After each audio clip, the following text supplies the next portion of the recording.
എല്ലാവർക്കും നമസ്കാരം. കഴിഞ്ഞ വീഡിയോയിൽ നമ്മൾ ഹാപ്പിനെസ്സിനെ പറ്റിയാണ് സംസാരിച്ചത് എങ്കിൽ ഇന്ന് നമ്മൾ സംസാരിക്കുന്നത് നമ്മളുടെ പുസ്തകം അല്ലെങ്കിൽ വായനാശീലങ്ങളെ പറ്റിയാണ്.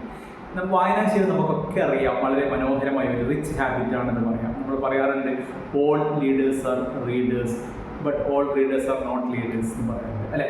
എല്ലാ ലീഡേഴ്സിനും വായനാശീലം ഉള്ളവരാണ്.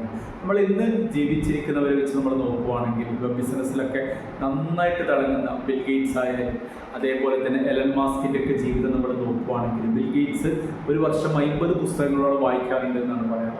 അപ്പോൾ എലൻ മാസ്കിൻ്റെ ഇതൊക്കെ നമ്മൾ വായിക്കുകയാണെങ്കിൽ ജീവിതമൊക്കെ നമ്മൾ വായിച്ചു നോക്കുവാണെങ്കിൽ എലൻ മാസ്ക് സ്കൂൾ പഠിക്കുന്ന കാലഘട്ടങ്ങളിലൊക്കെ വീക്കെൻഡിൽ സാറ്റർഡേ സൺഡേസൊക്കെ ഒരു ദിവസം 12 മണിക്കൂറൊക്കെ 12-18 മണിക്കൂറൊക്കെ വായന. അദ്ദേഹത്തിൻ്റെ അച്ഛനമ്മമാർക്ക് സംശയമുണ്ടായിരുന്നു ചങ്ങായിക്ക് ചെവി കേൾക്കൂലേ എന്നുള്ളത്. കാരണം പറയുമ്പോഴൊന്നും റെസ്പോണ്ട് ചെയ്യുന്നില്ല. അപ്പോൾ അദ്ദേഹം അത്രക്കും ഫോക്കസ്ഡ് ആണ് എന്നുള്ളതാണ്. അപ്പോൾ ഈ വായനാശീലത്തിൻ്റെ ഗുണമാണ് ഇന്ന് അദ്ദേഹം ലോക കോടീശ്വരന്മാരിൽ ഒരാളായി ഇരുന്നിട്ടുണ്ടെങ്കിൽ അദ്ദേഹത്തിൻ്റെ വായനാശീലം തന്നെയാണ് അതിൻ്റെ ഒരു പ്രധാന ഘടകം എന്ന് വേണമെങ്കിൽ പറയാം.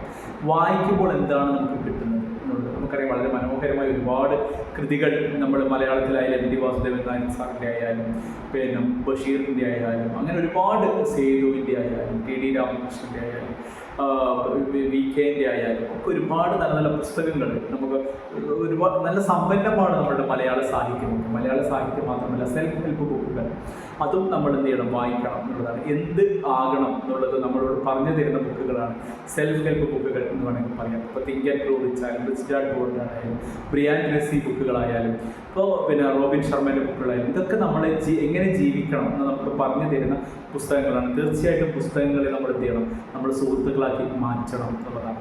ഇനി തീർച്ചയായും വായിക്കുമ്പോഴുള്ള എന്തൊക്കെയാണ് നമുക്ക് കിട്ടുന്നത്, വായന കൊണ്ട് നമുക്ക് കിട്ടുന്ന ഗുണങ്ങൾ എന്തൊക്കെയാണെന്ന് ചോദിച്ചാൽ ആദ്യം എനിക്ക് പറയാനുള്ളത് ഞാൻ ആദ്യം പറഞ്ഞതുപോലെ തന്നെ വിഷ്വലൈസേഷൻ പവർ നമുക്ക് കിട്ടുന്നുണ്ട് എന്നുള്ളതാണ്.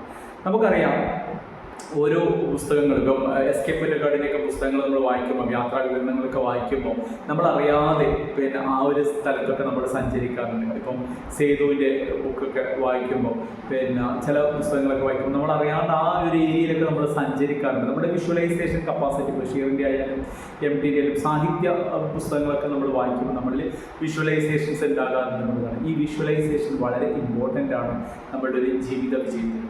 ഇപ്പോൾ വായന ആദ്യം നമുക്ക് തരുന്നത് ഒരു വിഷ്വലൈസേഷൻ കപ്പാസിറ്റി നമുക്ക് ഉണ്ടാക്കി തരുന്നുണ്ട് എന്നുള്ളതാണ്.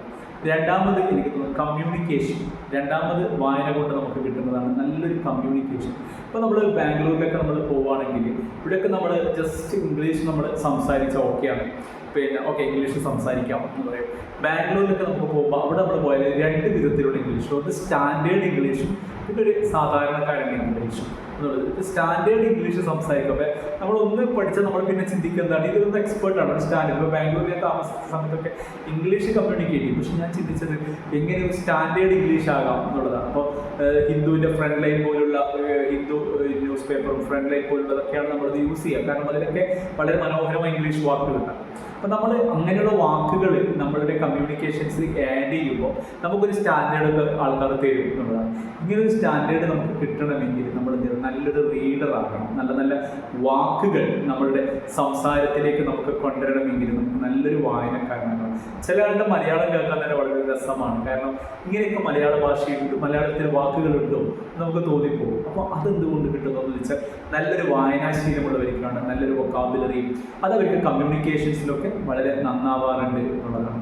ഇനി മൂന്നാമത് റൈറ്റിംഗ് സ്കിൽ, എഴുതാനുള്ള കഴിവ്. നല്ലൊരു വായനക്കാരന് മാത്രമേ നന്നായി എഴുതാൻ വേണ്ടി പറ്റുകയുള്ളൂ. ഇപ്പം ഞാൻ നേരത്തെ പറഞ്ഞതുപോലെ തന്നെ നല്ല നല്ല വാക്കുകൾ നമ്മളുടെ എഴുത്തിലൊക്കെ വരണമെങ്കിൽ നമുക്ക് എന്തുണ്ടാകണം, നമ്മളൊരു ഒറേഷ്യസ് റീഡറായിരിക്കണം. നല്ല വായനാശീലം നമുക്കുണ്ടെങ്കിലാണ് നമ്മുടെ MT വാസുദേവൻ സാറിൻ്റെയൊക്കെ ബുക്കുകൾ വായിക്കുമ്പോൾ നമുക്ക് മനസ്സിലാകും മലയാളത്തിൽ ഇത്രയും മനോഹരമായ വാക്കുകളൊക്കെ ഉണ്ടോ നമുക്ക് തോന്നും അല്ലേ. അപ്പോൾ നമ്മുടെ എഴുത്തുകളിലും അത് പ്രതിഫലിക്കണമെങ്കിൽ നമ്മൾ നല്ലൊരു വായനക്കാരനായിരിക്കണം എന്നുള്ളതാണ്.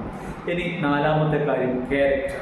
നമ്മുടെ സ്വഭാവ രൂപീകരണത്തിന് ഈ വായനാശീലം വളരെ ഇമ്പോർട്ടൻ്റ് ആണ് എന്നുള്ളതാണ്. അപ്പോൾ തീർച്ചയായിട്ടും നമ്മൾ വായിക്കുമ്പോൾ അറിയാതെ നമുക്ക് എന്തുണ്ട് നല്ല സ്വഭാവങ്ങളൊക്കെ ഓട്ടോമാറ്റിക്കലി വന്നു ചേരും എന്നുള്ളതാണ്. അപ്പോൾ തീർച്ചയായിട്ടും ഇതാണ് പ്രധാനപ്പെട്ടിട്ടുള്ളത്. ഒന്ന് വിഷ്വലൈസേഷൻ, രണ്ട് കമ്മ്യൂണിക്കേഷൻ പവർ കൂടും, മൂന്നാമത് നമ്മളുടെ എന്താകും, നമുക്ക് റൈറ്റിംഗ് സ്കില്ല് ഡെവലപ്പ് ചെയ്യാൻ വേണ്ടി പറ്റും. അതേപോലെ നാലാമത് നമ്മൾ പറയുന്നത് ക്യാരക്ടർ, നമ്മളുടെ സ്വഭാവ രൂപീകരണത്തിന് നല്ല പുസ്തകങ്ങളുടെ വായനകൾ വളരെ ഇമ്പോർട്ടൻ്റ് ആണ് എന്നുള്ളതാണ്. ഇത് തീർച്ചയായും നമ്മളുടെ നാരായണമൂർത്തി അദ്ദേഹത്തിൻ്റെ മകൾക്ക് എഴുതിയ, ഞാൻ എവിടെയോ വായിച്ചതാണ്, പറഞ്ഞിട്ടുണ്ടായിരുന്നു, മകൾക്ക് എഴുതിയ കത്തിൽ അദ്ദേഹം പറയുന്നത്, ഞാനും നിൻ്റെ അമ്മയും, അതായത് സുധാമൂർത്തിയും നിങ്ങൾ പഠിക്കുന്ന സമയത്ത് നമ്മൾ പുസ്തകങ്ങൾ വായിക്കാറായിരുന്നു നിങ്ങളുടെ മുമ്പിൽ ഇരുന്നത്.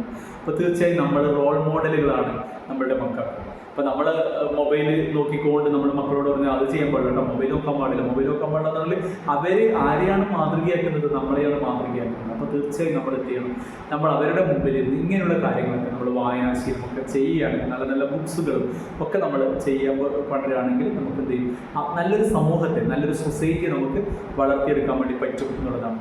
പിന്നെ എക്സാമ്പിൾ പറയുകയാണെങ്കിൽ തിങ്ക് ആൻഡ് ഗ്രോ റിച്ച് എന്ന് പറയുന്ന നെപ്പോളിയൻ ഹില്ലിൻ്റെ പുസ്തകം എടുക്കുകയാണെങ്കിൽ അതിൽ അദ്ദേഹം പറയുന്നുണ്ട്, അദ്ദേഹം 20 വർഷം 500 ആൾക്കാരോട് സംസാരിച്ചാണ് ആ പുസ്തകം എഴുതിയത് എന്നുള്ളത്.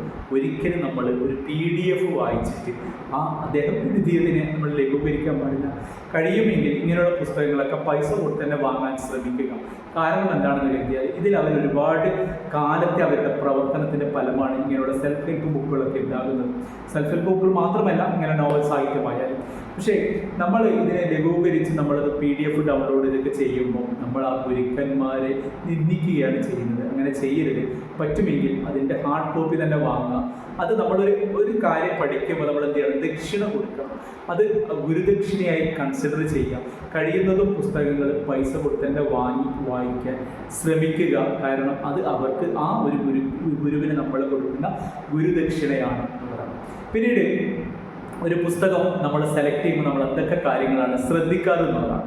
ഞാൻ പൊതുവേ ശ്രദ്ധിക്കാറ് അതിൻ്റെ ഓതർ. നമ്മളിപ്പോൾ DC ബുക്സിലോ മാതൃഭൂമി ബുക്സിലൊക്കെ പോകുമ്പോൾ നമ്മൾ ആദ്യം നോക്കാം ഇത് ആരാണ് എഴുതിയത് എന്നുള്ളത്. ഇപ്പം ഒരു ഉദാഹരണം പറയുകയാണെങ്കിൽ റാം കെയർ ഓഫ് ആനന്ദ് എഴുതിയ അഖിൽ P. ധർമ്മജൻ്റെ അടുത്ത പുസ്തകം വന്നു അല്ലെ, രാത്രി 12-ന് ശേഷം. അപ്പോൾ ഒരു റാം കെയർ ഓഫ് ആനന്ദ് ഇഷ്ടപ്പെട്ടവർക്ക് ഒരു ടെൻഡൻസി ഉണ്ടാകും അത് വാങ്ങാൻ വേണ്ടി. കാരണം അഖിൽ P. ധർമ്മജൻ ഒരു മിനിമം ഗ്യാരണ്ടി അല്ലെങ്കിൽ ഒരു ഗ്യാരണ്ടി റൈറ്റർ ആണെന്നുള്ളതുകൊണ്ട് ഓതറിനെ നമ്മൾ ശ്രദ്ധിക്കാറുണ്ട്. 2 റെക്കമെൻഡേഷൻസ് നമ്മളുടെ ഏതെങ്കിലും സുഹൃത്ത് പറയുന്നത് വായിക്കണമാണ്, നല്ല പുസ്തകമാണ് എന്ന് പറയുമ്പോൾ അവരുടെ റെക്കമെൻഡേഷൻസ് നമ്മൾ എന്ത് ചെയ്യാറുണ്ട്, നമ്മൾ കൺസിഡർ ചെയ്യാറുണ്ട് എന്നുള്ളതാണ്. മൂന്നാമത് നമ്മൾ റിവ്യൂസ് യൂട്യൂബിലും അവിടെയൊക്കെ കാണുന്ന നമ്മൾ റിവ്യൂസുകൾ നമ്മൾ എന്ത് ചെയ്യാറുണ്ട്, നോക്കാറുണ്ട്. അത് പ്രകാരം നമ്മൾ എന്ത് ചെയ്യും, വായിക്കും. പിന്നീട് സബ്ജക്റ്റ്. ഇപ്പം ഞാൻ എന്ത് നല്ല വായനക്കാരനായാലും ഇപ്പം എനിക്ക് വായിച്ചാൽ മനസ്സിലാകാത്ത ബുക്കുകളുണ്ട്. ഇപ്പം ഇലക്ട്രോണിക്സുമായിട്ട് ബന്ധപ്പെട്ടത് അല്ലെങ്കിൽ ടെക്നിക്കൽ ബുക്കുകൾ ചിലപ്പോൾ നമുക്കൊരു വായിച്ചാൽ മനസ്സിലായില്ലെങ്കിൽ ആ പുസ്തകം സെലക്ട് ചെയ്തിട്ട് കാര്യമില്ല. കാരണം നമ്മൾ വായനാശീലത്തോട് നമ്മൾ എന്ത് ചെയ്യാം, നമ്മൾ അങ്ങോട്ടേക്ക് മാറുകയും. അപ്പോൾ നമ്മൾ സബ്ജക്ട്സ് നമുക്ക് ഇഷ്ടമാകുന്ന സബ്ജക്റ്റ് ആണോ എന്നുള്ളതും കൂടി നമ്മൾ സെലക്ട് ചെയ്യുകയാണെങ്കിൽ നമുക്ക് എന്ത് ചെയ്യും, നമ്മുടെ വായനാശീലം ഉഷാറാക്കാൻ വേണ്ടി പറ്റും എന്നുള്ളതാണ്. അപ്പോൾ പിന്നെ ഓതർ, പിന്നെ അതേപോലെ തന്നെ റെക്കമെൻഡേഷൻസ്, അതേപോലെ റിവ്യൂസ്, സബ്ജക്ട്സ്, ഇതൊക്കെ നമ്മൾ പുസ്തകങ്ങളെ വാങ്ങുന്നതിൽ നമ്മൾ നോക്കാറുണ്ട് അല്ലേ. ഒരു പുസ്തകം സെലക്ട് ചെയ്യുമ്പോൾ നമ്മൾ ഇതൊക്കെ ശ്രദ്ധിക്കാറുണ്ട്. തീർച്ചയായും കുട്ടികളെ വായനാശീലത്തിലേക്ക് കൊണ്ടുവരിക, നിങ്ങൾ അവർക്കൊരു മാതൃകയാകുക എന്നുള്ളതാണ് ഇമ്പോർട്ടൻറ്റ്. ഐതിഹ്യമാല പോലുള്ള പുസ്തകങ്ങൾ, കൊട്ടാരത്തിൽ ശങ്കുണ്ണി എഴുതിയ ഐതിഹ്യമാല പോലുള്ള പുസ്തകങ്ങൾ കുട്ടികൾക്ക് കൊടുക്കുകയാണെങ്കിൽ തീർച്ചയായും അവരിൽ എന്തുണ്ടാകും, നല്ല വായനാശീലം നമുക്ക് ഡെവലപ്പ് ചെയ്യാൻ വേണ്ടി പറ്റും. കാരണം നല്ല വായനാശീലമുള്ള കുട്ടികൾക്ക് മാത്രമേ നല്ലൊരു സമൂഹത്തെ കെട്ടിപ്പടുക്കാൻ ആവുകയുള്ളൂ. അപ്പോൾ ഒരുപാട് നന്ദി. Thank you very much.